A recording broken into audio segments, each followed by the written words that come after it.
bienvenue dans notre nouvelle vidéo. Cette semaine, on vous parle de contamination de terrain et comment savoir si un terrain est contaminé, quels sont les contaminants qu'on peut y retrouver et existe-t-il un répertoire des terrains contaminés? Comment savoir si un terrain est contaminé?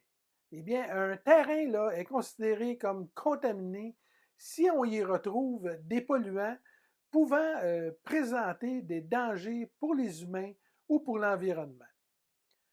La contamination là, est normalement le résultat de pratiques commerciales ou industrielles au sein desquelles des produits dangereux ont été fabriqués, entreposés ou utilisés. Au Canada, là, dans environ 60% des lieux contaminés, ils le sont par des hydrocarbures, comme du mazout provenant des fuites d'un réservoir d'huile à chauffage, du charbon provenant à l'époque où il était utilisé pour chauffer les immeubles, des matériaux tremblants comme du béton, de l'asphalte, des cendres qui peuvent contaminer du plomb et laisser, suite à un incendie, des matières résiduelles dangereuses. Évidemment, là, tous ces contaminants là, ne présentent pas le même grade de danger. Et il ne s'agit pas non plus d'une liste exhaustive, mais seulement ceux qu'on retrouve le plus fréquemment lors d'une inspection. C'est pourquoi là, que, comme courtier immobilier, moi et Daniel Lambert demandons à nos vendeurs de propriétés commerciales ou industrielles d'effectuer une analyse environnementale de phase 1 à la mise en vente de leur propriété. De toute façon, là, l'acheteur aura besoin de cette analyse pour obtenir son financement hypothécaire. L'analyse de phase 1 là, est toujours requise pour les propriétés commerciales, industrielles ou pour les multiplexes de 7 logements et plus. Son coût là, est d'environ 1 750 $ et le délai pour recevoir le rapport est entre 3 à 8 semaines.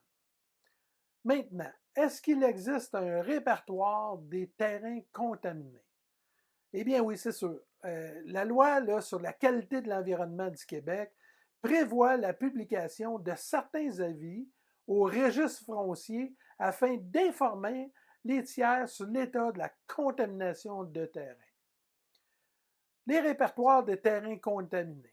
Bien là, le ministère de l'Environnement, lui, du Québec, là, rend accessible sur son site Internet un répertoire des terrains contaminés.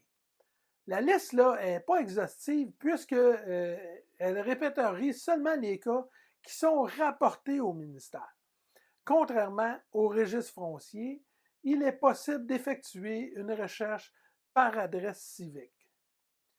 Vous allez retrouver les liens là, du ministère et celui de la Ville de Montréal sur la description au bas de cette vidéo. Vous avez aimé notre vidéo? N'hésitez pas à le partager sur vos réseaux sociaux. Ça nous fait toujours plaisir. Je suis Alain Saint-Jean, courtier immobilier commercial chez Remax Bonjour et je suis en équipe avec Daniel Lambert. Vous pouvez nous rejoindre au 514-827-9096 ou passer sur notre site Internet. Nous avons plusieurs vidéos sur les propriétés commerciales. Fait que, merci et on se voit la semaine prochaine. Merci. Bye bye.